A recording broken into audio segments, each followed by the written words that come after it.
আসসালামু আলাইকুম। আমি doctor Nazrana Fatema, homeopathic physician Ashifa homeo সেন্টারের পক্ষ থেকে আপনাদের সবাইকে জানাচ্ছি আমার আন্তরিক অভিনন্দন। আশা করি সবাই ভালো আছেন।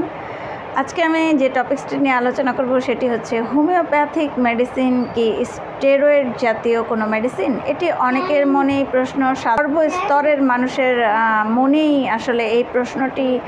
এর কারণটি হচ্ছে আপনি বেশিরভাগ ক্ষেত্রেই হোমিওপ্যাথিক মেডিসিন এত দ্রুত মানব শরীরে কাজ করে, তার জন্যই মানুষের মনে আসলে এই প্রশ্নটি এসেছে যে স্টেরয়েড আসলে কি।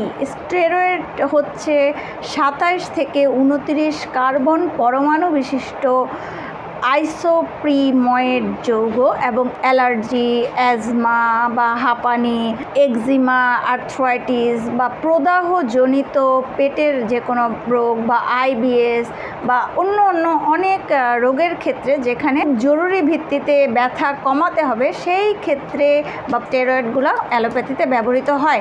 আমরা কিছু যদি হোমিওপ্যাথিক মেডিসিন দেখি যে হোমিওপ্যাথিক মেডিসিন কোথা থেকে তৈরি হয়েছে, আবিষ্কার করা হয়েছে এবং এর উপাদানগুলো কি, তো সেখানে স্টেরয়েডের কোনো স্থান আছে কিনা।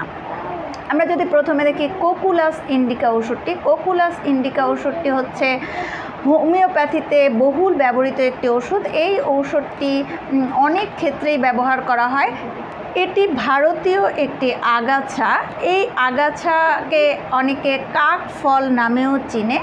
এই কাক ফলের যে বীজ, এই বীজ থেকে ঔষধটি ফার্মাকপিয়ার নিয়ম অনুসারে এই কোকুলাস ইন্ডিকা ঔষধটি তৈরি হয়েছে। কলচিকাম অটামনেল এটিও খুব বহুল ব্যবহৃত একটি হোমিওপ্যাথিক মেডিসিন। এটি হচ্ছে বন্য জাফরান, টাটকা মূলটি উঠিয়ে নিয়ে ঔষধ প্রস্তুতে ব্যবহার করা হয়। কলোসিনথিস যে ওষুধটিও হোমিওপ্যাথিতে খুবই পরিচিত এবং অনেক ব্যবহৃত একটি ওষুধ। এর অন্য নাম হচ্ছে তিক্ত শসা অথবা বিটার অ্যাপেল। যে বীজের চারপাশে যে একটি নরম অংশ থাকে, এই অংশটি কিন্তু ঔষধে ব্যবহার করা হয়েছে। হাইপেরিকাম পারফোরেটাম এই ওষুধটি একটি উদ্ভিজ্জ ওষুধ যেটি সেন্ট জনস ওয়ার্টস নামক গাছটি সম্পূর্ণই এই ঔষধ প্রস্তুতে ব্যবহৃত হচ্ছে। হেমামেলিস ভার্জিনিকা এটি অনেকেই জানেন যে হোমিওপ্যাথিতে রক্তস্রাবের জন্য খুব একটি বহুল পরিচিত একটি ঔষধ। তো রক্তস্রাবে কিন্তু এই হেমামেলিস ভার্জিনিকা ওষুধটি বহুলভাবেই ব্যবহৃত হয়ে থাকে। হ্যাজেল নাট নামক উদ্ভিদ থেকে এই ঔষধটি প্রস্তুত করা হয়েছে। উদ্ভিদের মূল এবং টাটকা বাকল, এই বাকল থেকে কিন্তু ঔষধটি প্রস্তুত করা হয়েছে। বহুল ব্যবহৃত একটি হোমিওপ্যাথিক মেডিসিন লিডাম পালেস্টার। এই লিডাম পালেস্টার ঔষধটির যে গাছ, এই উদ্ভিদটিকে আমরা মার্স টি নামে চিনি। এই টাটকা গাছটি কিন্তু ঔষধ প্রস্তুতে ব্যবহার করা হয়েছে। উদ্ভিদ থেকে এগুলোকে ফার্মাকপিয়ার নিয়ম অনুসারে তৈরি করা হয়েছে। সম্প্রতি জেনেভার নিজস্ব সংবাদদাতা তাদের প্রতিবেদনে প্রকাশ করেছে যে হোমিওপ্যাথিক মেডিসিনে সার্নের বিজ্ঞানীরা গবেষণা করে এতে পেয়েছেন ট্রাকিয়ান কণার অস্তিত্ব। আসলে ট্রাকিয়ান কণাটা কি? ট্রাকিয়ান কণা হচ্ছে এমন একটি কাল্পনিক কণা, যে কাল্পনিক কণা আলোর চেয়েও দ্রুত বেগে কাজ করে।